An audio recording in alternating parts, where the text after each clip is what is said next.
Bonjour à tous et bienvenue dans ce nouveau webinaire, ce dernier ou avant-dernier webinaire de l'année scolaire. Nous accueillons aujourd'hui Florence Marie avec moi dans les locaux de la librairie des écoles, Isabelle Lovreglio et Élodie Soupé pour un Bonjour. webinaire sur l'enseignement explicite de la lecture, ou plutôt de la préparation à la lecture, en grande section de maternelle. Florence, est-ce que vous voulez vous présenter? Oui, eh ben, bonjour à tous, hein. Donc moi, je suis une des trois co-autrices de cette méthode que nous avons donc rédigée ensemble l'an dernier avec beaucoup de plaisir, en tout cas de conception pour cette méthode qui approche peut-être une démarche qui est pas tellement connue, enfin qui n'était pas tellement connue déjà l'an dernier, alors qui a été bien plus mise en avant cette année, Oui. et en tout cas qui concerne la maternelle. Donc c'est une originalité aussi dans sa conception et la proposition qu'on a fait au travers des enseignements qu'on vous propose. Et Isabelle? Bonjour à tous. Alors, Isabelle Lovralio, je suis formatrice. Actuellement, je suis aussi coordonnatrice d'un réseau d'éducation prioritaire et enseignante depuis bien une trentaine d'années. Et je suis ravie d'être avec vous aujourd'hui. C'est réciproque. Et vous, Élodie? Bonjour, Élodie Soupé. Moi, je suis enseignante en grande section maternelle, donc je suis au cœur de cette méthode en classe. Et voilà, et donc nous, on va vous présenter, je vais partager la présentation comme d'habitude. Je précise que vous pouvez poser toutes les questions que vous souhaitez, soit dans le fil de conversation, soit dans la rubrique Q et R. Et que, voilà, une des originalités de ce webinaire, c'est qu'on vous posera des questions au milieu du webinaire. Donc, ne soyez pas surpris. À ce moment-là, vous pourrez utiliser directement le fil de conversation ou le Q et R pour qu'on puisse prendre connaissance de vos réponses. Donc, je partage la présentation. Euh, que voici.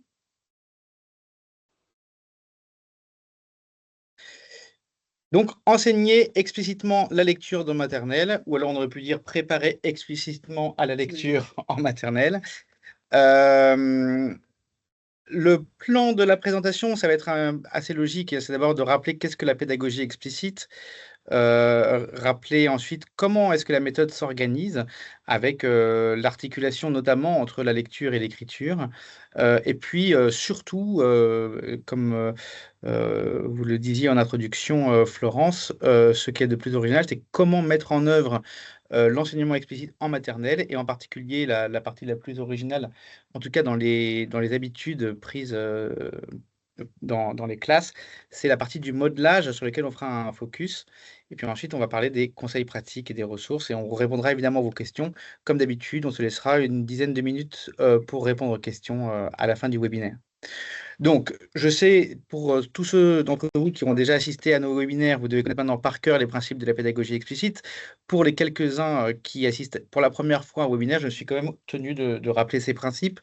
Qu'est-ce que c'est que la pédagogie explicite? Déjà, premièrement, c'est une synthèse des pratiques les plus efficaces en éducation. Donc, contrairement aux autres méthodes, il ne s'agit pas d'une méthode inventée par un pédagogue ou imaginée par un pédagogue puis testée.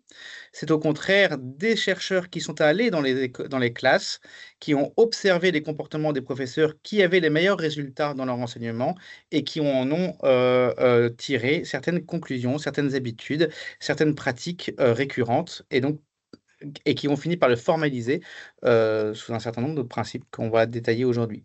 Donc ce principe, pour le faire simple, si on devait résumer en une seule phrase, une phrase certes un peu longue, mais c'est en une seule phrase, c'est qu'on va décomposer chaque notion en exercices simples pour faire accéder à la conscience des élèves des activités qu'ils font sans y réfléchir.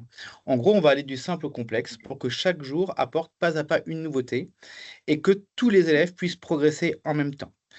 Euh, et donc, ce n'est pas, contrairement à ce qu'on pourrait parfois penser, un cours magistral dans lequel le professeur parle à des élèves passifs, et ce ne sont pas non plus des activités de découverte dans lesquelles les élèves apprennent par eux-mêmes.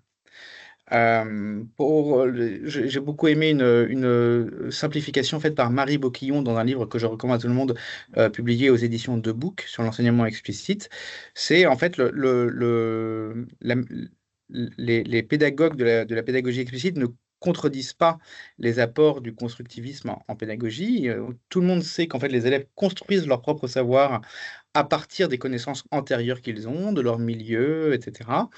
En revanche, la question, c'est à quel moment on introduit la notion, enfin, une tâche complexe. Dans le constructivisme, on va commencer par une tâche complexe que les élèves vont décortiquer et que le professeur va organiser dans un second temps, alors que dans une pédagogie explicite, on va terminer par la tâche complexe. On va accompagner au fur et à mesure les élèves dans des tâches simples, toutes accessibles, et c'est ça tout l'originalité, la différence entre les deux méthodes. Maintenant, pour en rentrer un peu plus dans le détail, il y a trois grands principes donc du simple au complexe, j'en ai déjà parlé. Chaque notion est divisée en petits savoirs enseignés progressivement pour garantir la réussite.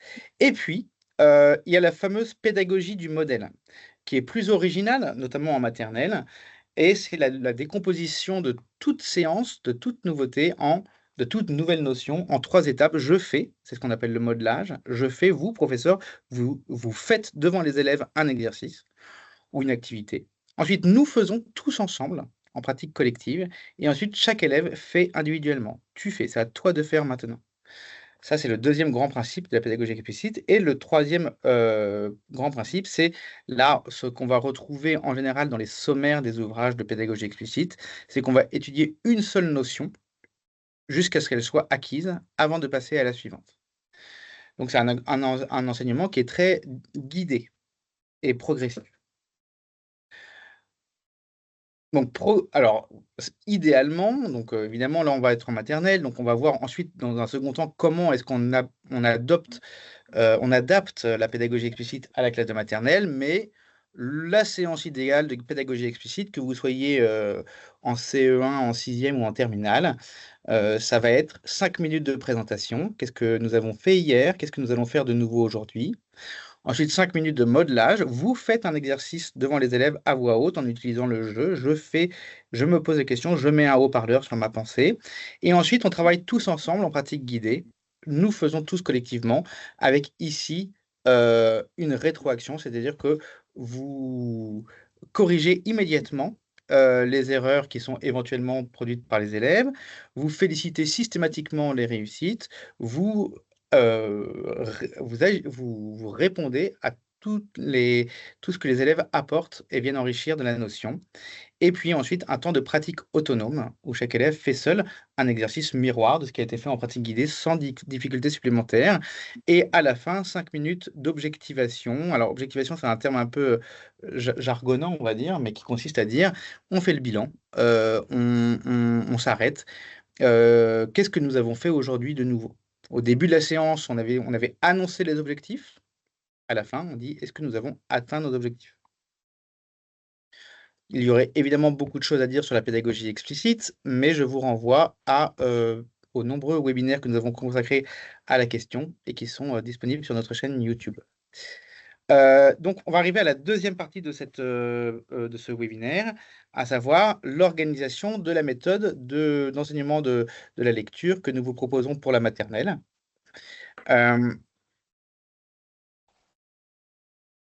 Elle se décompose en deux grandes parties, on va dire, une partie phonologie, et ça va être l'objet de notre présentation aujourd'hui, et une partie écriture que nous avons déjà présentée il y a 2 semaines en webinaire avec Julie Rinaldi. Et cette progression parallèle entre phonologie et écriture est explicitée, c'est le cas de le dire, dans un guide pédagogique euh, dont nous allons parler aujourd'hui.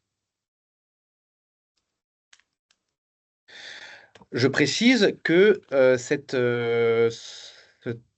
méthode de lecture de maternelle s'inscrit dans une collection beaucoup plus large qui va de la grande section au CM2 et qu'on appelle méthode holistique pour dire qu'elle aborde tous les aspects de la lecture et de l'écriture et que vous voyez le chemin naturel d'aller du bas vers le haut. On commence à apprendre à lire, on commence à apprendre à écrire.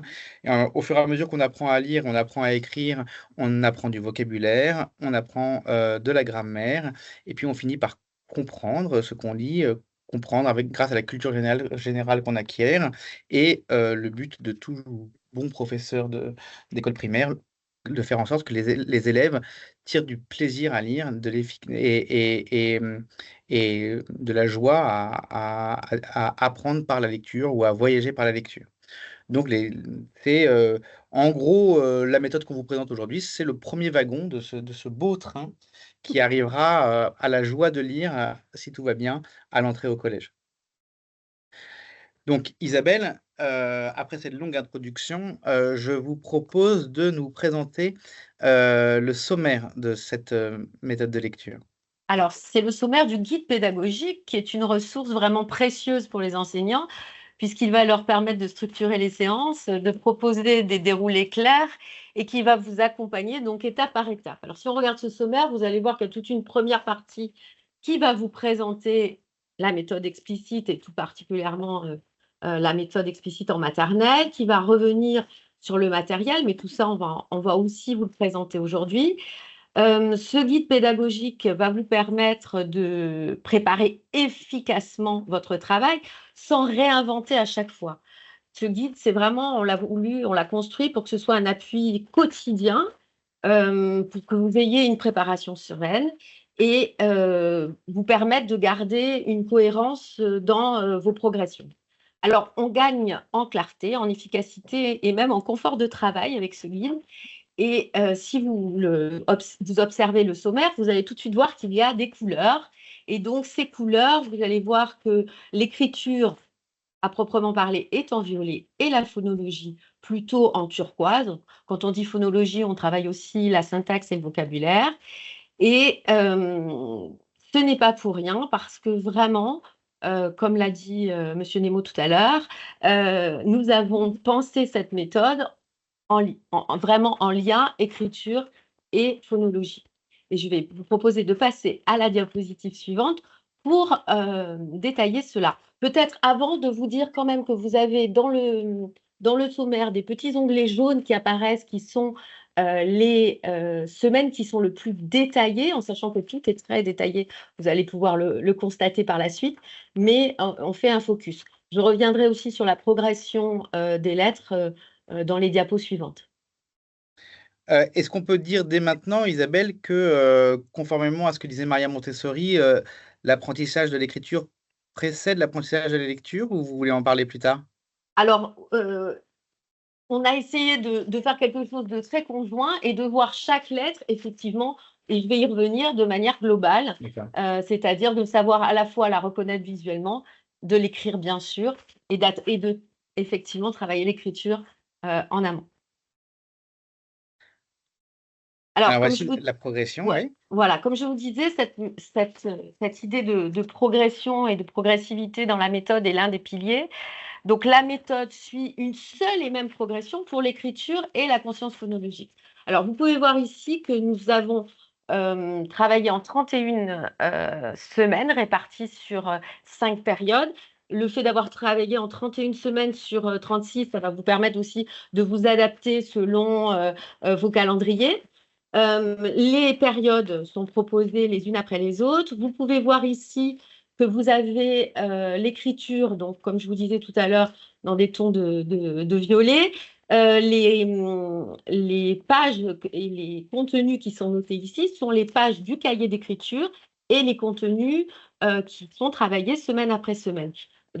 En regard, sur la partie jaune et verte, ou plutôt turquoise, vous avez effectivement le fichier dont on a vu tout à l'heure la couverture, qui est un fichier de l'élève. Et les parties jaunes sont plutôt ici pour vous montrer qu'on a un démarrage qui part effectivement de la phrase, puis du mot, pour arriver ensuite effectivement aux syllabes, aux phonèmes, etc.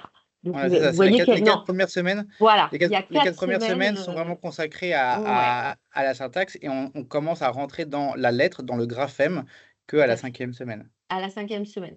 Alors, c'est vrai que cette progression va éviter beaucoup de confusion, de sauts de logique, de rupture entre les supports, puisque à la fois écriture et phonologie sont vraiment liés. Donc, vous savez ce que vous devez enseigner, dans quel ordre. et avec le détail des contenus. Alors, pour les élèves, c'est une stabilité, je vais dire, structurelle qui est extrêmement sécurisante, hein, puisqu'on a vraiment travaillé sur la construction de rituels. On part du plus simple, comme vous l'avez dit, on découpe chaque notion, on construit une marche après l'autre. Et ce découpage, je dirais, qui est à la fois très fin, très précis, c'est ce qui va permettre à chaque élève d'avancer et de réussir chaque étape. Donc, on ne Ouais, sépare pas il y a les... combien d'heures d'écriture, lecture? Enfin, comment ça s'organise dans une journée, l'apprentissage Alors, d'écriture, lecture? Élodie, je vais pas spoiler ce que va vous Ah, expliquer d'accord. Élodie par la suite. Excusez-moi. Je ne voudrais pas. Mais effectivement, on va vous le détailler par la suite. Donc, comme je disais, on connecte, hein, les compétences, on les entrelace pour effectivement renforcer les apprentissages, toujours avec des modèles qui sont des modèles d'enseignement explicite à chaque fois, finalement, pour chaque séance. Alors, on peut peut-être avancer dans Ouais. les slides. Donc, vous voyez que vous avez aux différentes périodes, alors là, on est toujours sur la 1, mais on va avancer sur la 2. Donc, aussi des moments qui sont jaunes sur la phonologie, qui sont souvent des moments aussi de réinvestissement, de révision, voire d'évaluation. On suit 3 grands objectifs en se concentrant sur le code, le vocabulaire et la syntaxe, hein, sur la partie verte, et visant évidemment une gestion consciente des apprentissages. Alors, ce que je voulais dire aussi, c'est que la connaissance des lettres se fait par différentes approches, hein, ce qu'on disait tout à l'heure. Il y a la vision, il y a l'audition, il y a l'écriture, il y a le mouvement, et évidemment selon les différentes modalités de travail spécifiques de la maternelle, puisque c'est bien ce qui nous réunit aujourd'hui. Alors, les lettres sont travaillées dans la reconnaissance visuelle, dans l'écriture. Le phonème est associé et identifié à la fois par la sonorité et par la configuration orofaciale. Donc, le choix des lettres là, que vous pouvez découvrir au fil des diapos suit une progression que nous avons pensée très finement entre écriture et phonologie, à la fois adaptée aux possibilités des élèves, dans les deux, c'est-à-dire à la fois dans l'écriture et à la fois dans les possibilités d'entendre les sons. Donc, ça a été un travail fin entre nous pour nous mettre d'accord sur cette progression. Ouais, ouais. Les outils sont pensés donc pour être simples, hein, accessibles et adaptés à une réalité de terrain. Je pense que nous sommes avec Élodie vraiment et aussi Florence du terrain, et on a essayé vraiment que ça soit des séances proches de ce qu'on pouvait faire avec des élèves de grande section. Ouais, Ensuite, je ouais. précise une chose, juste, sauf si vous vouliez le dire juste après, mais pour être sûr de ne pas oublier, c'est-à-dire qu'en fait, effectivement, dans la progression graphémique, on a fait le choix de, au maximum, suivre la progression de l'écriture, sans pour autant mettre les élèves en difficulté sur la phonologie. Donc, c'est effectivement un équilibre assez fin, mais grosso modo, si vous comparez à gauche et à droite, on va d'abord apprendre à tracer des boucles, E et L, sans dire encore aux élèves qu'il s'agit des lettres E et des lettres L. Et puis, une fois que les élèves savent tracer les boucles, on va passer à l'apprentissage explicite de la lettre E, à savoir, on fait le lien entre le graphème et le phonème. Tout Et à fait. si vous regardez la progression, E, L et Et on eux, va avoir effectivement ici le sur I, le, après, ouais. le I, le U, le T. Donc, vous voyez qu'on est sur la progression, on va dire, reconnue aujourd'hui par le Conseil scientifique de l'éducation nationale comme étant la plus adaptée à tous les élèves, avec les boucles, les aspirés, les rondes, etc. C'est vraiment un souci de coller au nouveau programme aussi, hein, puisque on est content de voir que ça va dans le sens de ce qui est proposé aujourd'hui, et aussi de créer des séances et des supports qui sont vraiment identifiables par les élèves au fil de l'année, avec beaucoup de ritualisation, ce qui est attendu en maternelle. Tout à fait. Et vous Voilà, voyez qu'il n'y a pas une visée exhaustive à non. l'apprentissage des graphèmes, mais on a un bon gros bagage qui fait que les élèves qui ont suivi cette méthode seront plus qu'armés au CP pour rentrer dans la lecture. Alors, nous voici arrivés à cette partie. Élodie, vous pouvez nous présenter le matériel, parce qu'en dehors effectivement des fichiers, des cahiers et du guide, nous proposons effectivement du matériel en plus. Alors oui, il y a du matériel pour vous accompagner dans la démarche explicite. Il faut préciser d'abord que tout ce matériel est téléchargeable. Il y a Mhm. l'adresse du site ici, mais il y a des petits QR codes aussi qui sont très pratiques pour télécharger ce matériel. On vous conseille de plastifier les étiquettes, les images, tout ce que vous allez imprimer, parce qu'on va réutiliser régulièrement tout au long de l'année ce matériel. Alors, vous voyez ici un grand jeu de loi. Le jeu de loi, il est offert si vous Je ne sais achetez pas le si guide vous me voyez à pédagogique. l'écran, mais je l'ai ici. Voilà. Il est recto verso, très coloré. Et c'est un jeu de société qui permet de développer les compétences sociales et comportementales chez les élèves. Et il va permettre de travailler les sons, de travailler les syllabes et de faire parler énormément les élèves. Avec ce jeu de loi, vous avez les cartes au-dessus. On a une fiche repère de la lettre E avec un dessin, avec une image. Donc, on met en lien une image, elle est associée à la lettre dans ces trois écritures. Cette petite carte, les élèves la retrouveront dans leur fichier. Donc, ils seront habitués, c'est une image repère, ils seront habitués à reconnaître la lettre avec l'image. Sur la page de droite, vous voyez un jeu qu'on a appelé le trio des voyelles. Il met l'accent évidemment sur les voyelles.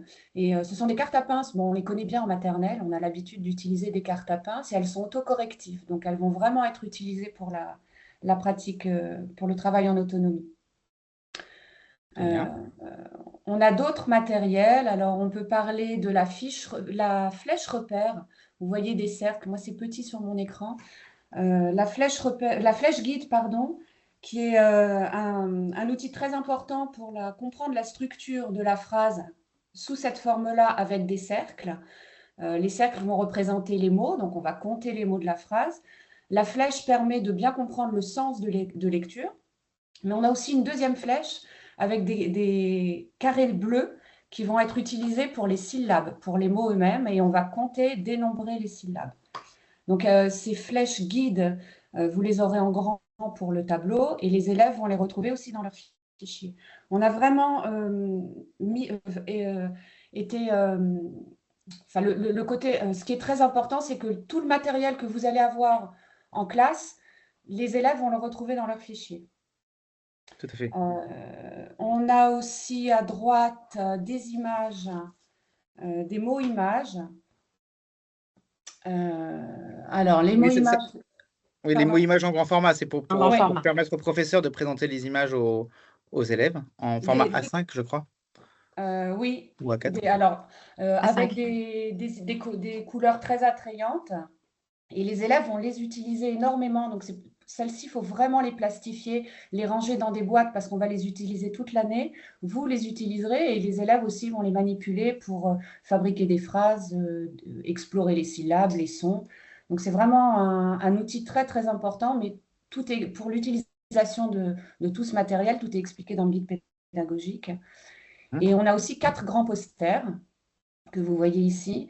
Ils vont permettre de travailler la conscience phonologique et aussi la conscience syntaxique parce qu'on va faire parler les élèves. Tout à fait. Ouais, et il y a quatre posters, donc 4 thèmes. Vous avez le thème de la classe, la savane, la forêt et la ferme. Et ces posters vont être aussi en lien avec le fichier. Merci beaucoup, Elodie. On passe à la troisième partie, et peut-être le cœur de ce webinaire, ce qui suscite peut-être le plus votre curiosité, à savoir comment mettre en œuvre. Parce que là, on a vraiment parlé de la méthode au sens didactique du terme, lecture, écriture, matériel, etc. Mais maintenant, il y a aussi la pédagogie. Comment est-ce qu'on met en œuvre la pédagogie explicite en classe de maternelle, et notamment cette partie qu'on appelle le modelage. Quels sont ses principes et comment le mettre en œuvre. Alors, pour commencer, une fois n'est pas coutume, on va vous demander votre avis. À votre avis, à quoi sert principalement le modelage? Donc, on va vous proposer 4 options et on vous laisse répondre dans le chat pour recueillir un petit peu, voilà, faire un petit sondage de qu'est-ce qu'est le modelage selon vous. Alors, premièrement, est-ce que... alors, pardon, excusez-moi. Selon vous, quel est l'objectif principal d'un modelage par l'enseignant? Allez-y. Oui, alors on a pensé à 4 questions pour savoir un peu où vous en étiez de vos connaissances sur le modelage. Donc, est-ce que le modelage, c'est une étape qui sert à faire gagner du temps à l'enseignant? Est-ce que c'est une étape qui rend visibles les stratégies et qui sécurise les apprentissages? Ou bien est-ce que ça permet de lancer rapidement la tâche en classe ou de tester le niveau des élèves? Donc, vous avez 4 réponses possibles, A, B, C et D. Et donc, il faut répondre dans l'onglet Conversation. On va prendre quelques secondes pour Pour vous laisser laisser réfléchir. les Il n'y a participants. pas de réponse piège, bien sûr, ou de question piège. Tout le monde sait de toute façon. Alors, je ne sais pas si Alors, j'essaye de me connecter pour avoir les réponses en fait. Alors après, moi, je crois que je serais Je obligé vois d'un le peu- chat, je peux vous dire que Ah, c'est d'accord. tous B. Ok, alors on passe à la deuxième.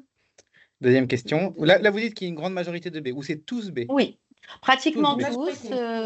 Personne ne Et répond à Il y a cette une quelques question. idée aussi.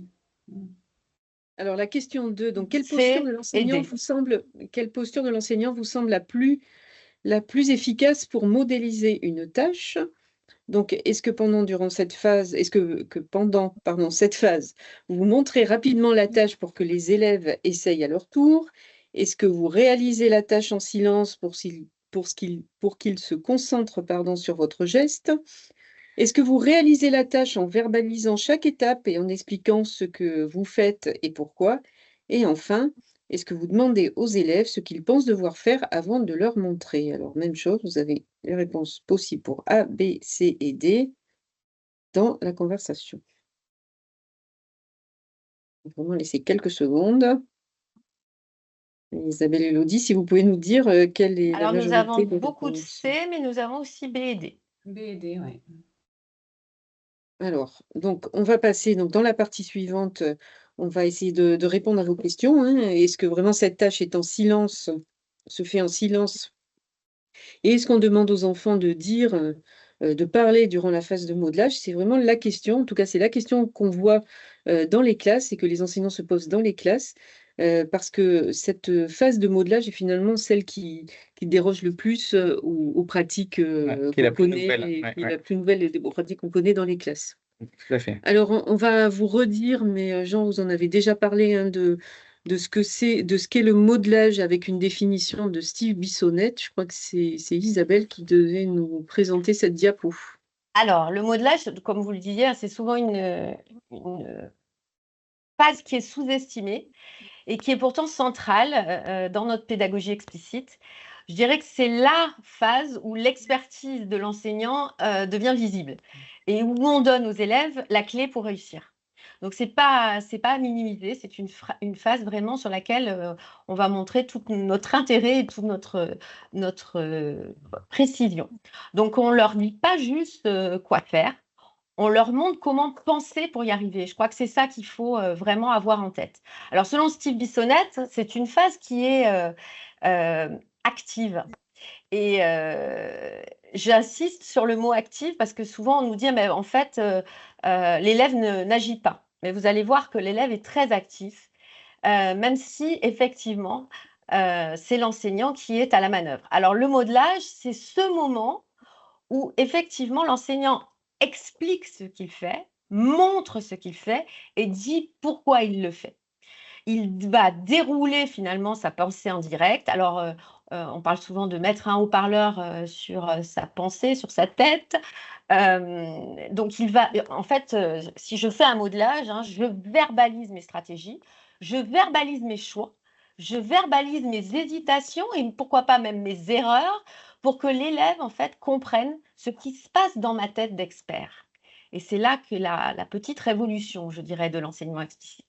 Autrement dit, je dirais, enfin moi je disais à mes élèves, je rends visible l'invisible.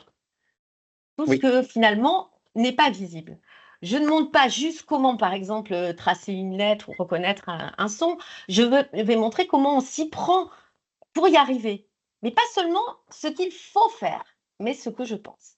Et pendant cette phase, eh bien, l'élève ne va pas être passif du tout, il va être pleinement engagé cognitivement.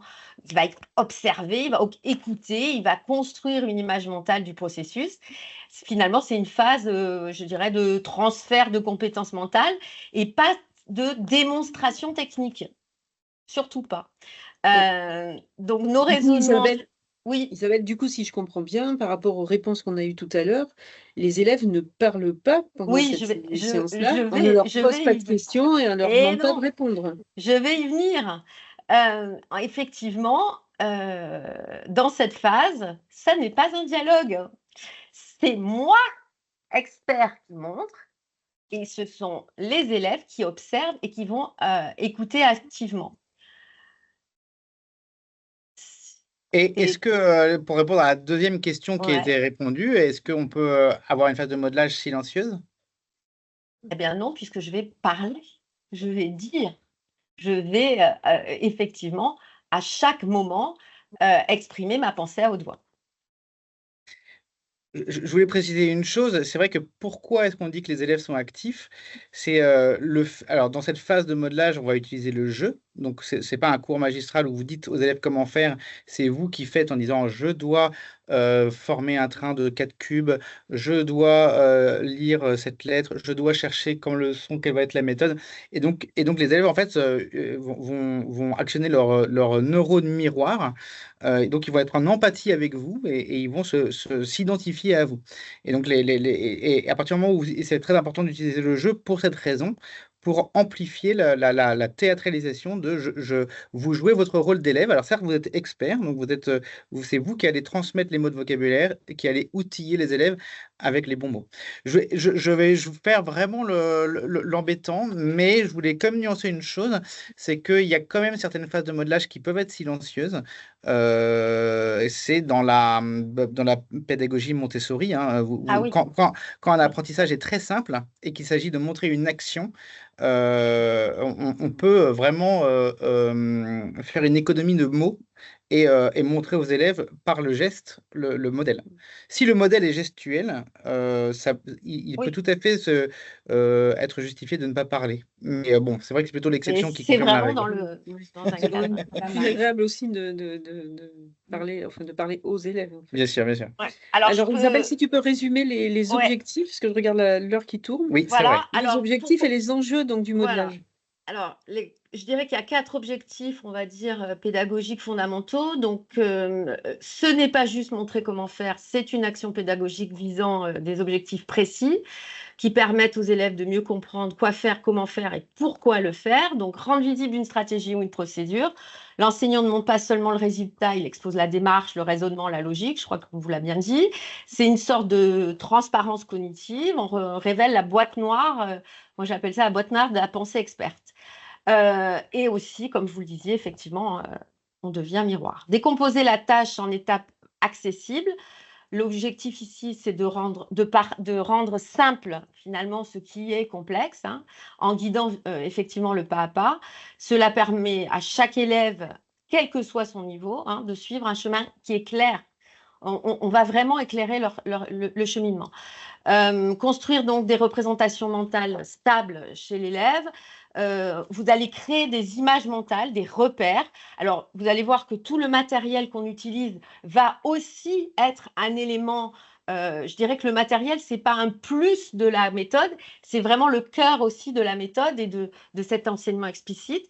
Ces représentations que vous allez leur permettre d'avoir, c'est vraiment le socle des futurs apprentissages autonomes.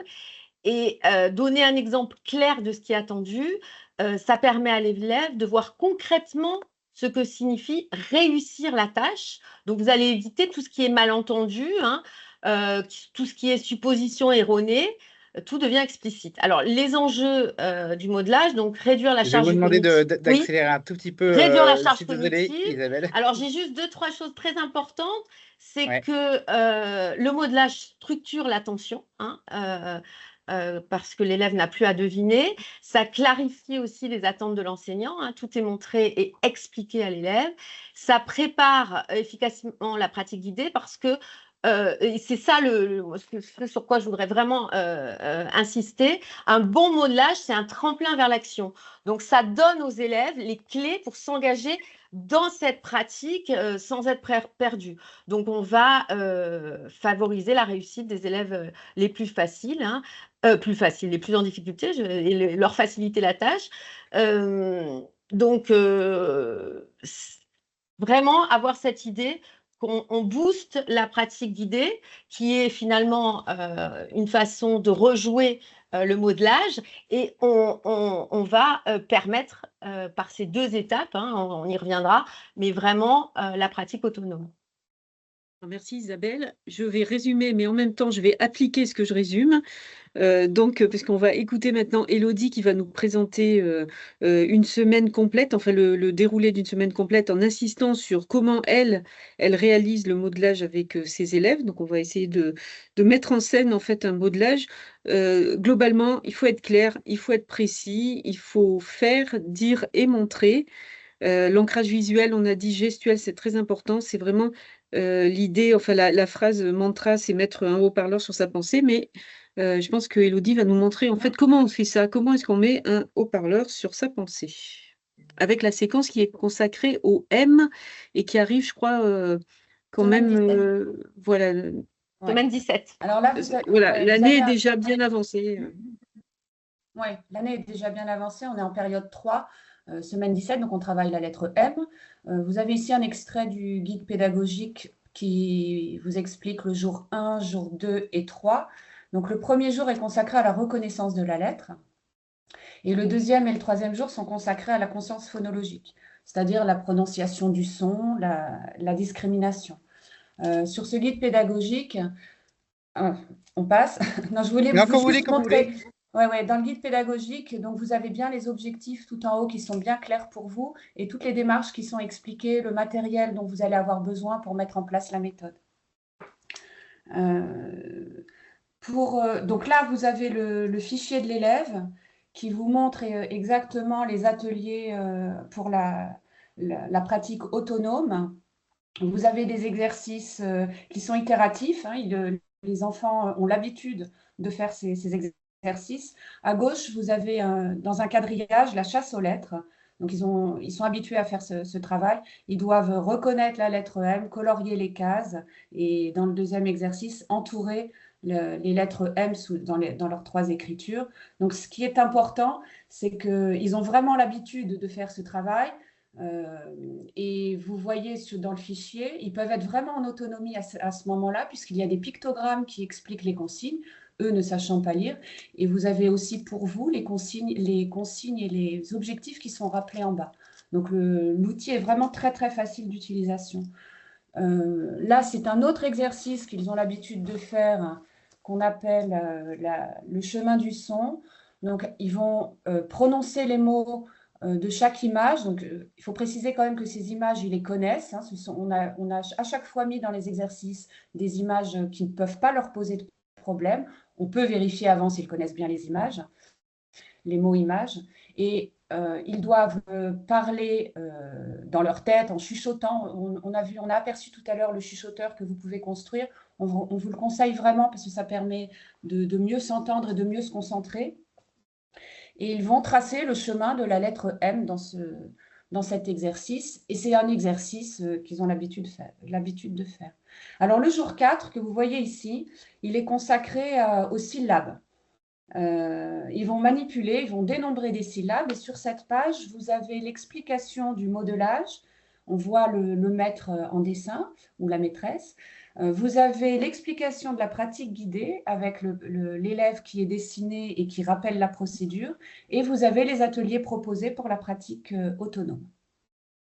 Alors, concernant le modelage, concernant le modelage, c'est vraiment une phase emblématique qui doit être assez courte et simple dans le texte, dans les phrases.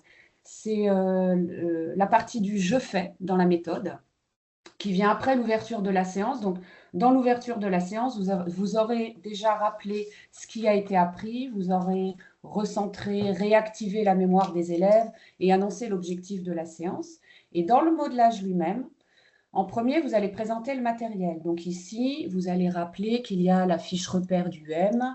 Vous allez montrer les mots images. Alors ici, on a la fourmi, parce que moi, je vais vous présenter sur la fourmi.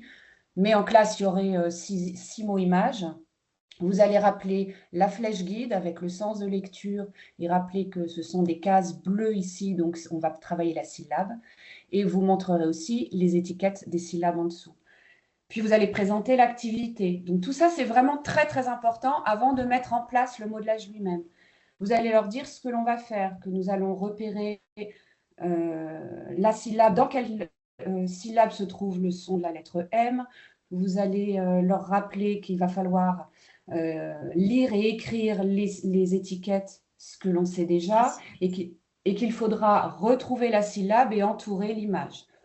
Et enfin, vous allez réaliser cette tâche étape par étape. Donc, on l'a déjà dit tout à l'heure, il va falloir mettre un haut-parleur sur votre pensée, c'est-à-dire expliciter tout ce que vous faites pour que les élèves puissent vous regarder attentivement, écouter. Ils vont apprendre à réfléchir en même temps que vous et à comprendre la procédure. Donc, ils ne vont pas être inactifs, eux, dans leur tête. Et donc, le modelage, voici comment il peut se présenter. Donc, une séquence très courte. Vous allez, j'ai perdu ma page, vous allez donc leur dire que c'est une, excusez-moi, j'ai perdu mon modelage. Ça fait durer le suspense. Ça montre bien que Alors, c'est une démarche à préparer. Voilà, ça montre aussi que c'est une démarche très spécifique. Et dans le guide pédagogique, vous avez le script. Donc, je vous conseille, moi j'ai pris le script, mais voilà, je l'ai perdu. J'ai retrouvé mon script et c'est très, très important de le faire. On ne peut pas pour les enseignants qui me regardent, voilà, on ne peut pas le faire au pied levé. C'est vraiment un travail très, très précis. Donc, pour montrer aux enfants. Donc, voilà ce que vous allez leur dire. Je regarde l'image. C'est le mot fourmi. Je me demande combien il y a de syllabes dans le mot fourmi. Et là, vous allez parler lentement pour bien prononcer chaque syllabe. J'utilise la flèche guide pour dénombrer les syllabes et vous allez montrer la flèche guide. Je scande le mot en pointant les cases et vous allez vraiment associer votre verbe au geste. Vous allez scander le mot en disant fourmi et vous dites à voix haute, toujours à voix haute, qu'il y a 2 syllabes. Donc votre réflexion, elle est vraiment oralisée. Ensuite, vous continuez la procédure en disant que je me demande si j'ai bien entendu le son de la lettre M dans le mot fourmi. Vous répétez le mot fourmi et vous dites effectivement, j'entends mi dans la 2e syllabe. Et vous pointez, vous montrez encore une fois le petit carré bleu pour montrer où est la syllabe mi. Et la 3e étape, je vais retrouver la syllabe mi qui est écrite au tableau. Donc, vous montrez aux élèves les étiquettes syllabes et vous dites, j'ai trouvé la syllabe mi, elle est écrite en violet, donc j'entoure l'image fourmi en violet. Ça, c'est la méthode vraiment très, très simple et très explicite. Il faut vraiment tout dire et montrer pour que les enfants acquièrent cette procédure. Et ensuite, vous allez résumer la procédure simplement en disant, premièrement, je regarde l'image, je prononce le mot lentement et je compte les syllabes. Deuxièmement, je pointe la case de la syllabe où j'ai entendu le son de la lettre. Et troisièmement, je retrouve la syllabe et j'entoure l'image de la même couleur. Ça, c'est pour le modelage qui doit être assez rapide, assez simple. Et ce qui vient ensuite, c'est la pratique guidée, le « nous faisons ». Et à ce moment-là, qui est très, très important, c'est le moment où les élèves vont réaliser eux-mêmes la tâche, en mettant le haut-parleur sur leur pensée cette fois-ci. Alors, cette phase, elle est un petit peu plus longue, elle doit durer entre 15 et 20 minutes, parce que c'est vraiment un moment de réciprocité, où vous allez écouter les élèves, vous allez les questionner, vous allez les guider, vous allez répondre à leurs questions s'il y a besoin, vous allez valoriser leur façon de faire et vous allez revenir éventuellement sur le modelage s'il y a besoin. En fait, vous allez faire de la rétroaction positive pour inciter les élèves à verbaliser et à expliciter leur démarche comme vous l'avez fait dans le modelage. Élodie, j'ai une question. Oui. Là, que ce soit dans la phase de modelage ou dans la phase de pratique guidée, comment est organisée la classe? Alors, moi, dans ma classe, je travaille en demi-groupe. Donc, j'ai 24 élèves dans ma classe de grande section. Donc, il y a un demi-groupe qui part faire de l'art plastique ou d'autres activités avec l'ATSEM ou en autonomie sur une autre matière. Et moi, je garde 12 élèves. Et à 12 élèves, ça marche vraiment très bien. 12, c'est un petit groupe et ils ont l'habitude de nous écouter. Après, moi, j'ai pu le tester en classe entière aussi. Et ça peut se faire aussi. Mais si vous avez un peu peur de la grandeur de la classe, vous pouvez facilement le faire en demi-groupe. Oui, c'est ça. Il y a une adaptation aussi en fonction de la complexité de la tâche ou de savoir si les C'est élèves ça, sont déjà habitués. Voilà, là, C'est c'est ça. voilà. Ouais. Ouais, Parce qu'une fois très bien. ils ont l'habitude de faire le modelage, finalement, on peut le faire en classe Ouais. entière. Alors, ce moment de pratique guidée, il est aussi très particulier, en plus du modelage. Et vous pouvez le regarder dans le guide pédagogique. Tout est vraiment très, très bien expliqué avec des bandes dessinées qui vous donnent des conseils pour réactiver, pour valoriser. Vous avez vraiment une aide très, très importante dans le guide pédagogique. Et c'est seulement après ces 2 étapes de modelage et de pratique guidée que les élèves vont passer aux exercices du fichier qu'on va voir sur la page suivante. Et là, ils seront en pratique autonome. En pratique autonome, ça va être soit dans le fichier, comme vous le voyez, soit en atelier aussi, ou les deux mixés, hein, selon les groupes que vous faites. Et cette fois-ci, c'est le moment où vous faites, les élèves vont faire en autonomie. Vous, évidemment, vous allez tourner dans la classe, regarder, vous allez circuler, vous allez fournir des éléments, des explications s'il y a besoin, et vous allez personnaliser vos aides sur chaque enfant, et vous allez aussi vérifier l'aisance des élèves sur les activités. Donc vraiment, les trois étapes, modelage, pratique guidée et pratique autonome, c'est vraiment le cœur de la méthode. Je précise une chose, c'est que les 3 phases, modelage, pratique guidée, pratique autonome, peuvent avoir lieu pour chacun des 3 exercices que vous voyez ici. Oui, Et après, quand les exercices sont déjà connus dans leur modalité, vous pouvez accélérer les phases de modelage et de pratique guidée. Mais c'est vrai que, en théorie, chaque exercice chaque doit faire lieu exercice. d'un modelage. Le modelage, c'était pour l'exercice. Là, premier. c'était pour le premier exercice. C'est ça. C'est ce Ouais, qui ouais. suit, ouais. Et donc, effectivement, sur cette page, les élèves vont appliquer ce modelage sur l'exercice numéro 1, le premier exercice.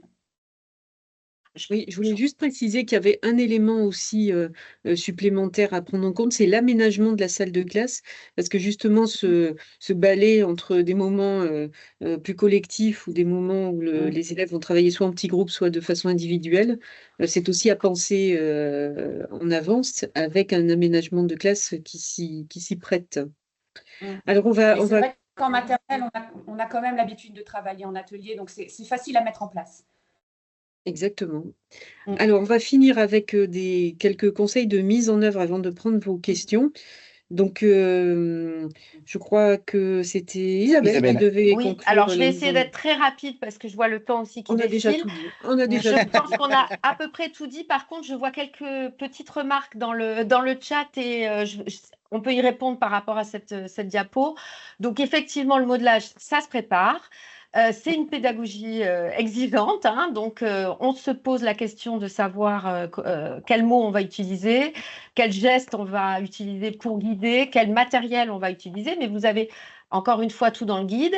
On visualise bien ces étapes, on anticipe hein, les moments où on ralentit, les moments où on va insister. On peut aussi effectivement travailler à plusieurs et ça c'est vrai que nous c'était notre mantra, Elodie et moi on travaillait à 2, donc on pouvait s'observer, on pouvait se dire bah, moi j'ai fait le modelage comme ça, toi tu l'as fait comment, on est dans une posture de formation hein, et on doit toujours garder en tête que le modelage est préalable à la pratique guidée. Et là, je réponds à des questions qui sont dans le chat par rapport à ça. Non, les enfants ne font pas le modelage au moment du modelage. En fait, c'est dans la pratique guidée qu'ils vont intervenir. On travaille ensemble à ce moment-là. Et ensuite, ils vont faire la même activité, puisqu'on est toujours sur la même activité. Hein. Cet exercice 1, en fait, c'est la même chose. On va le faire de manière autonome dans un 3e temps. Puis on y reviendra sur la partie feedback. Mais vraiment, c'est le moment de guidage qui est réservé aux élèves. Oui, de pratique guidée. Pour le dire autrement, parce qu'on peut être plus ou moins rigoureux dans cette phase de Oui. modelage, on pourrait presque considérer que le professeur est comme un acteur qui lit un texte qu'il a appris et qui l'interprète en fonction de son public, qui sont les élèves. On pourrait presque apprendre par cœur, si on était vraiment radical, le script, parce que le but Oui. ici, c'est d'utiliser Mhm. le bon mot au bon moment, avec Mhm. le bon timing, et vous pouvez vous enregistrer avant. Est-ce que ça dure bien 5 minutes et pas plus? Est-ce que Ouais, j'utilise ouais. pas des mots compliqués? Est-ce que je m'embrouille pas? Est-ce que je suis pas en train de mélanger plusieurs objectifs didactiques? Donc le fait de pouvoir reposer sur le script est vraiment très bien. Et effectivement, le script, le modelage doit doit être suivi immédiatement par la pratique guidée, qui est un exercice strictement d'application directe de ce qui a été fait. En fait, c'est comme si vous vous donniez un exercice modèle. Vous faites un exercice modèle et ensuite, c'est aux élèves de le faire. Et les élèves vont essayer de reproduire ce que vous avez fait, vont commettre des erreurs, vont poser des questions, etc. Et c'est là où le cœur de la séance, c'est le moment où vous allez clarifier, expliciter, rétroagir avec les élèves. C'est pas décalé dans le temps, en tout cas. Ouais, C'est ouais. pas décalé dans le temps. Ouais. On peut éventuellement, en fonction des élèves, repousser à plus tard la pratique autonome. Et encore, il vaut mieux ne pas trop le faire. Mais Il n'y a pas les 2 premiers temps, quoi. oui, et Ouais. en tout cas pas en maternelle. Parce qu'en tout cas, quand on est en CE2, CM1, on peut dire que la pratique guidée peut être faite le lundi et la pratique autonome le mardi, même si c'est pas idéal. Mais en maternelle, il vaut mieux tout Ouais. resserrer le plus possible. Il faut pas Après, hésiter oui, Pardon. pardon. Faut pas hésiter dans ces 3 étapes à faire des allers-retours aussi. Si on voit que les enfants n'ont pas acquis, il faut revenir sur le modelage. Ça prend peu de temps, mais il faut vraiment insister et faire des allers-retours. Ouais. Oui. Et leur dire, bah, tu te souviens quand moi j'ai fait l'exercice, j'ai dit qu'est-ce que j'ai fait d'abord, qu'est-ce que j'ai fait ensuite, Voilà. revenir sur sa propre, qu'est-ce que j'ai dit, comment j'ai pensé, etc. Et je pense aussi important de dire que les activités autonomes, nous les avons pensées aussi parfois sous forme d'ateliers, avec plusieurs possibles, et un moment où effectivement on est avec l'enseignant pour travailler, par exemple le temps du fichier ou le jeu de loi, ou etc. Donc il y a Ouais. toute une mise en place Une variété. effectivement des activités qui sont variées et que vous découvrirez dans le guide pédagogique. On n'a pas pu tout expliquer aujourd'hui, mais je pense que ça c'est important. Ouais. Et en tout cas, c'est là où réside aussi la possibilité de différenciation, parce que Tout à finalement, avec les C'est ça. compétences des élèves qu'on connaît bien au bout d'un certain temps, on sait adapter. On sait quand ça va pouvoir être de façon très autonome ou une autonomie un peu accompagnée. Je crois qu'il faut qu'on passe aux questions. Pardon. Oui, Juste on une va chose passer peut-être ouais. avant par rapport à la dernière diapo que vous avez pu mettre, juste redire que le modelage, pour qu'il soit efficace, c'est une routine. C'est pas un événement exceptionnel. C'est parce que les élèves sont effectivement coutumiers de cette méthode qu'ils vont pouvoir s'emparer du processus. Tout à fait. Alors, j'arrête le partage et je vais, si vous êtes d'accord, prendre connaissance des questions. Vous pouvez continuer à poser vos questions, soit dans le fil de conversation, soit dans l'onglet Q et R. Alors, aurons-nous accès évidemment, il y a toujours des questions plus ou moins pratiques. Aurons-nous accès au PowerPoint? Alors, nous ne donnons pas le PowerPoint. En revanche, vous aurez un replay disponible sur le site YouTube, sur notre chaîne YouTube de ce webinaire. Existe-t-il des méthodes explicites pour les maths également? Est-ce que je peux répondre à ça? Alors, oui, bien sûr, bien entendu. La méthode de Singapour est une méthode explicite. Et ça me permet également de préciser une chose que je voulais ajouter, ça tombe bien. C'était la dernière phrase de votre présentation sur laquelle nous sommes passés un peu rapidement, à savoir les affichages de classe.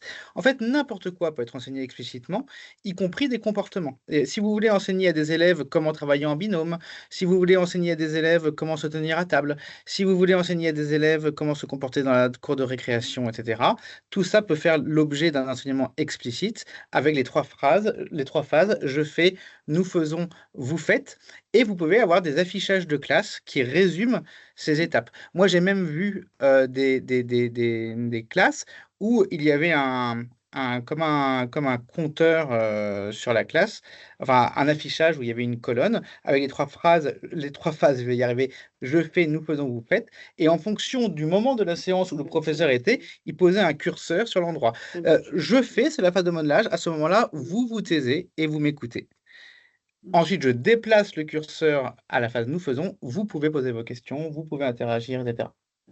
Alors, je vois dans le chat, il y a une question sur les enfants qui font du modelage. En fait, non, puisque modelage, c'est bien modeler, donc c'est C'est bien l'enseignant qui Voilà. fait le modelage, pas les enfants, pas les Le élèves. modelage, c'est vous qui êtes le modèle. C'est la pédagogie du modèle. Les enfants, c'est dans la pratique guidée. Euh, alors, c'est la même page que nous le faisons. Alors, pour préciser, effectivement, enfin, vous pouvez répondre si vous voulez, Élodie, c'est une partie, c'est la page du fichier, en fait.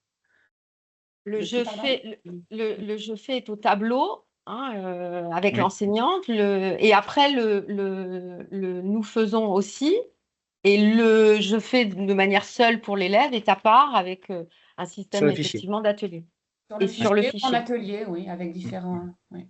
support. Mm. Normalement, on n'utilise pas uniquement les syllabes orales en maternelle. Alors, c'est vrai, c'est tout à fait vrai. On n'a pas dit le contraire. Peut-être que tout à l'heure, on a dit de manière abusive, nous allons faire la leçon sur le M. Alors, oui, on utilise les syllabes orales. Je voudrais rappeler quand même que, donc là, déjà, la séance qui a été présentée, c'est une séance qui est très avancée dans l'année, hein, on n'est pas au tout début. Donc, c'est vrai que les écritures de syllabes apparaissent, on va dire, au fur et à mesure de la méthode. Moi, enfin, on s'est beaucoup basé aussi, quand on a réfléchi au démarrage de l'écriture de cette méthode, sur les résultats des évaluations, des élèves, pardon, aux évaluations de CP. Et ce qu'il leur a demandé, et là où on voit de façon assez claire, hein, les points qui leur posent difficulté, la reconnaissance des lettres parmi des lettres, et la compétence qui, où qu'on soit en France, est pas très bien réussie par les élèves, l'écriture des syllabes aussi, qui est demandée aux élèves. Donc en fait, c'est une activité préparatoire.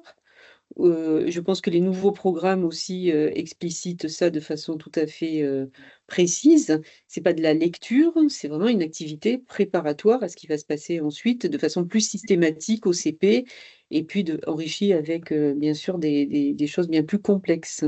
Dans la question de Martigny, en fait, je comprends la question. C'est uniquement les syllabes orales en maternelle. Vêtements, il y a seulement 2 syllabes et 3 Et écrites c'est dans parce que votre c'est pas le énoncé. mot Ah vêtement. oui, oui, d'accord. Eh oui. Oui. Alors, non seulement c'est pas le mot vêtement, c'est le mot pyjama, mais Mm. ceci dit, je précise. Alors je suis pas sûr que nous l'ayons pris en compte. Je pense qu'on a dû éviter le piège au maximum dans Oui. dans Il la n'y en a méthode. aucun. Il n'y en Non, a Voilà. aucun. on les a tous évités. Parce que Alors, on a c'est un fait- débat. Moi, personnellement, je pense que vêtements, c'est 3 syllabes et que plus tôt vous pouvez dire aux élèves que c'est 3 syllabes, plus tôt moins ils auront de problèmes en orthographe plus tard. Mais ça, de toute façon, dans la méthode, nous avons évité au maximum ce éviter tout problème. ça. Mm. Il n'y en a aucun. Très bien. Eh ben, voilà. Normalement, Un hein, travail de enfin, fou pour arriver à signer aucun mot qui soit justement dans ce Problématique. cas-là. Ouais. Donc la pratique autonome se fait-elle avec un matériel différent selon les enfants? Eh ben, ils vont pas utiliser par exemple le mot fourmi, là ils vont après utiliser, je ne sais pas, kimono, alors, pyjama, oui, etc. ça, je peux le comprendre, Si c'est ça la Selon demande. les enfants, à mon avis, ça veut dire c'est pas Donc partir on peut à la adapter. différenciation. Oui, on peut adapter en fonction de l'enfant qui va passer pour faire le modelage, évidemment, en En, fonction en de fait, de la difficulté. par rapport à la pédagogie explicite, on essaye d'éviter au maximum la différenciation grâce à la pratique collective. En revanche, il y a des petites astuces qu'on peut utiliser en tant que professeur. Dans une classe de pratique, de pédagogie explicite, il n'y a pas d'élèves qui lèvent la main. Il n'y a pas d'élèves donc les élèves progressent tous au même rythme, tout le monde fait tout. Et donc vous pouvez, par exemple, vous connaissez le système des bâtonnets. Vous avez un bâtonnet dans un Oui, bocal avec les noms des élèves et vous sélectionnez au hasard. Comme ça, les comme élèves ça. savent qu'ils peuvent être sélectionnés au hasard. Donc, il n'y a pas de Et comme ça, matériel tout le monde différent. passe. Pour la Voilà. pratique, oui. Et vous pouvez même tricher, j'avais vu ça, c'est un peu amusant. Vous pouvez, quand vous savez qu'un élève aurait besoin de participer plus, vous pouvez mettre plusieurs bâtonnets à son nom. Comme ça, que vous augmentez les statistiques qui soient piochées. Ah bien. Lorsque nous avons 30 élèves, pensez-vous que nous puissions faire 2 groupes de 15 ou bien est-ce trop nombreux? 15, ça marche très bien. Non, 15, c'est Moi, bien. je pense- En demi-groupe, c'est très bien. Oui. Mais comme vous le disiez, Jean, en plus, cette approche travaille aussi la gestion des comportements des élèves. Donc en fait, il y a un double effet, c'est-à-dire qu'ils s'habituent à fonctionner avec cette démarche-là. Donc du coup, ils sont forcément plus attentifs, on a moins de problèmes de gestion de classe. Et d'ailleurs, en ce moment, ce qui est Oui, vraiment travaillé, c'est le parallèle entre gestion explicite des comportements et gestion c'est ça, explicite de exactement. l'enseignement. Vous parliez tout à l'heure de ritualisation, je crois que c'est Mm. vous, Elodie, sur la ritualisation, c'est extrêmement important. Plus vous ritualisez les apprentissages, d'où le caractère cyclique des exercices. Dès Ouais. qu'on apprend le lundi, voilà le type d'exercice qu'on va faire, le mardi, voici le type d'exercice qu'on va faire. Tout ça, ça permet non seulement de rassurer les élèves, de diminuer leur charge cognitive et de pouvoir se concentrer sur ce qu'il y a de nouveau aujourd'hui. Et donc, la différenciation doit être réduite au minimum. Et donc, il y a pour moi un ne faut pas exagérer, mais un espèce de mythe de la différenciation qui ferait que chaque élève serait différent et devrait enseigner différemment. Toutes les recherches montrent que les élèves sont plus semblables qu'ils ne sont différents.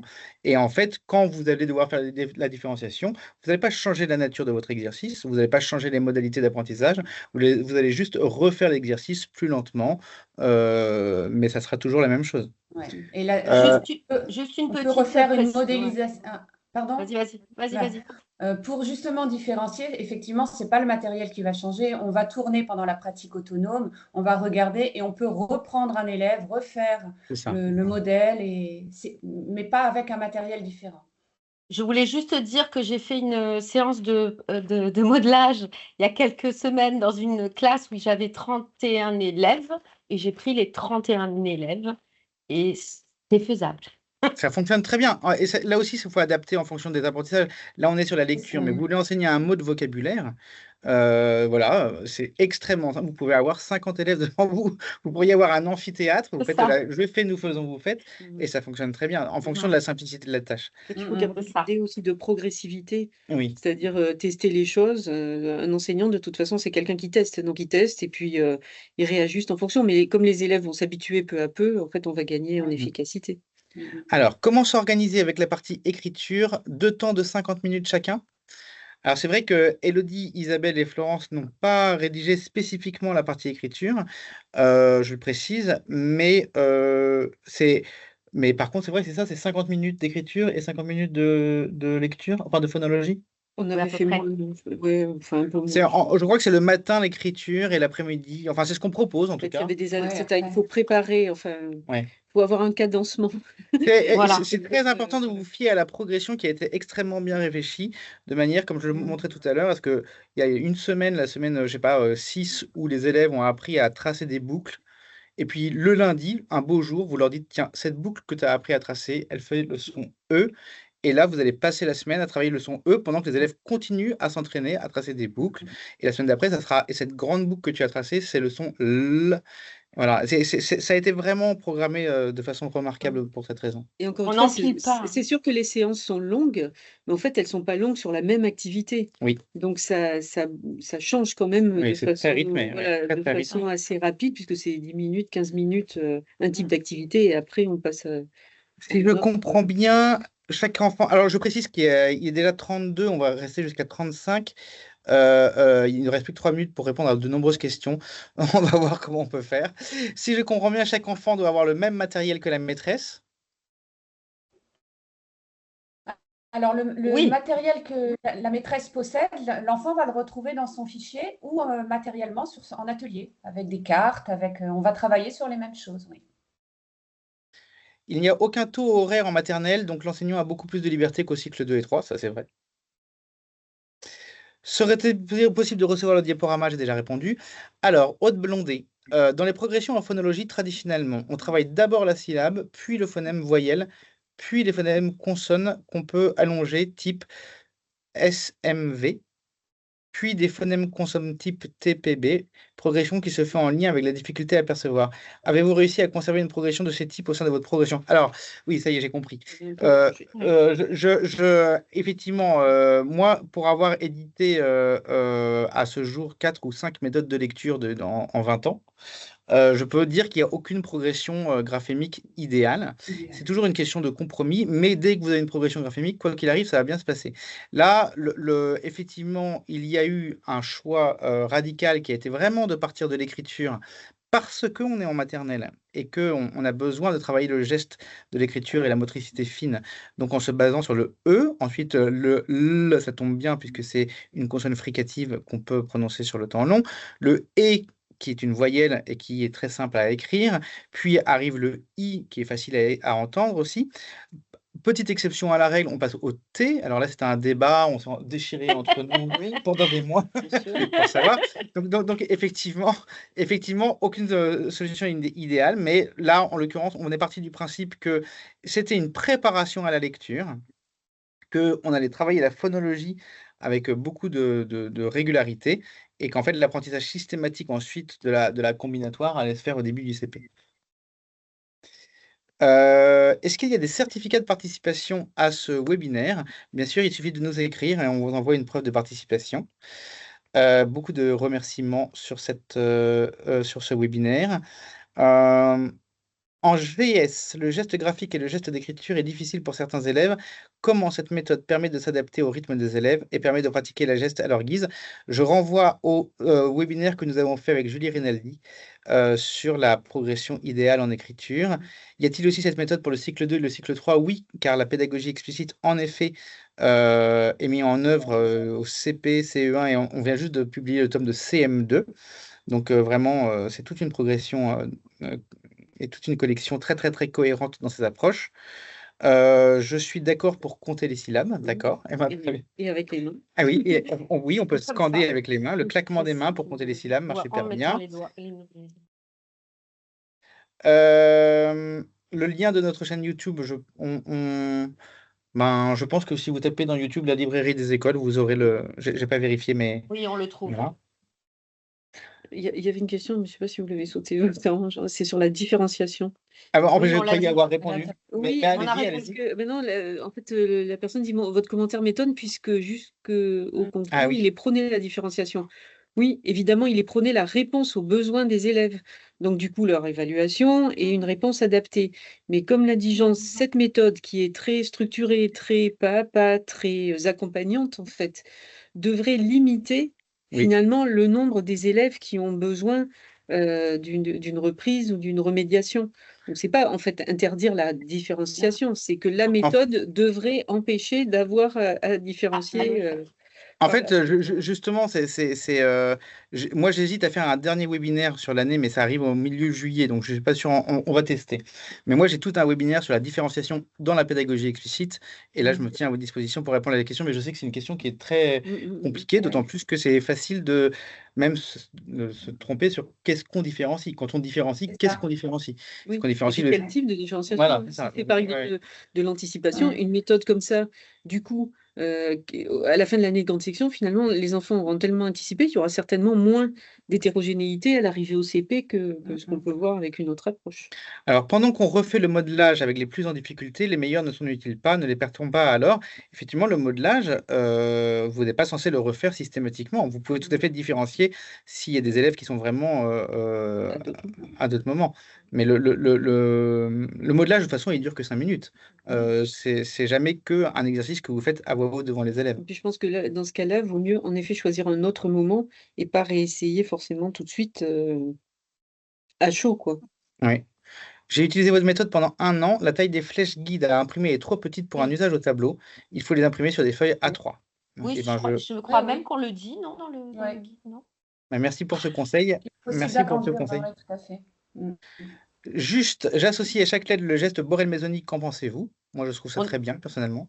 Alors, on a proposé autre chose, puisque nous, on met un élastique, enfin un élastique virtuel. Hein. On a proposé de décomposer le geste autrement. On fait une proposition, mais Mais ouais. voilà. Disons que Oui, mais il c'est n'y a vrai pas que forcément concurrence. la méthode Borel-Mésoni, moi, personnellement, j'y suis plutôt favorable. Je sais que le conseil scientifique est assez réservé là-dessus, donc je sais C'est pas trop. rajouter encore un code sur Voilà, un code. Ouais. Mais dans la méthode de CP, je lis et j'écris Excel Talk, nous utilisons la méthode Borel-Mésoni. Alors, avec la méthode explicite, il suffit de reprendre la phase de modelage avec les élèves, de les guider un peu plus. Les exercices sont très... Voilà, donc merci à Clotilde Varenne qui a répondu exactement ce que nous aurions répondu. Un webinaire sur l'orthographe et le vocabulaire serait important pour les classes de CE1 et CE2. C'est noté. Merci beaucoup pour ce webinaire. Beaucoup de merci. Quel est le plus de votre méthode par rapport aux alphas? C'est pas du Enfin, tout pour moi, c'est pareil. pas du tout pareil. Allez-y, Florence. Non, c'est pas du tout pareil. D'abord parce que il y a enfin, moi, le problème, ce qui me semble compliqué, c'est d'avoir des formes de lettres qui vont être différentes ensuite. Donc, les enfants vont encore rebasculer dans un autre format de lettres. Je crois que nous, on commence avec cette idée d'écriture euh, comment dire, cursive et Ouais. puis usuelle, quoi. Donc, on reste quand même dans un environnement.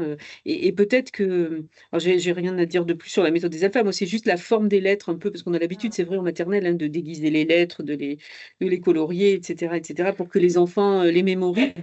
Mais finalement, on s'aperçoit qu'après, dès qu'on les confronte finalement à des vraies lettres avec des vraies formes, ils ne les reconnaissent pas forcément. Ouais, Donc, c'est un choix à faire quand c'est même. toujours la même question. C'est Mm. vrai que la méthode des alphas, il y a une dizaine d'années, il y a une quinzaine d'années, elle faisait office de fer de lance de la méthode syllabique. Oui, Donc c'était déjà très très bien d'avoir fait ça et d'être revenu à l'approche lettre par lettre.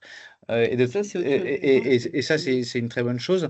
Maintenant, c'est vrai, un peu comme on vient juste de dire à propos de la méthode Borel-Maisoni, ça écarte un peu, ça détourne un peu le sujet. Et en fait, il y a des élèves qui vont en avoir besoin beaucoup au début, mais toute la question de ces méthodes, c'est toujours de dire à quel moment on peut le plus rapidement possible se détacher de ce C'est ça. prétexte pour arriver directement dans la lecture, parce que c'est ça finalement qui va être le plus structurant Mm. pour les élèves. Il est 15h40 et nous n'avons dépassé que de 10 minutes le temps imparti, ce qui est un record parce qu'il y avait énormément de questions. Je vous remercie beaucoup pour vos nombreuses questions, pour votre attention, pour votre participation. Merci beaucoup Élodie, Isabelle, Florence, et bravo pour le travail que vous avez accompli sur cette méthode qui est vraiment très très complète. J'espère que vous avez pu en montrer la richesse et l'efficacité aux nombreux participants de ce webinaire. Merci. À très bientôt. Merci. Merci, au revoir.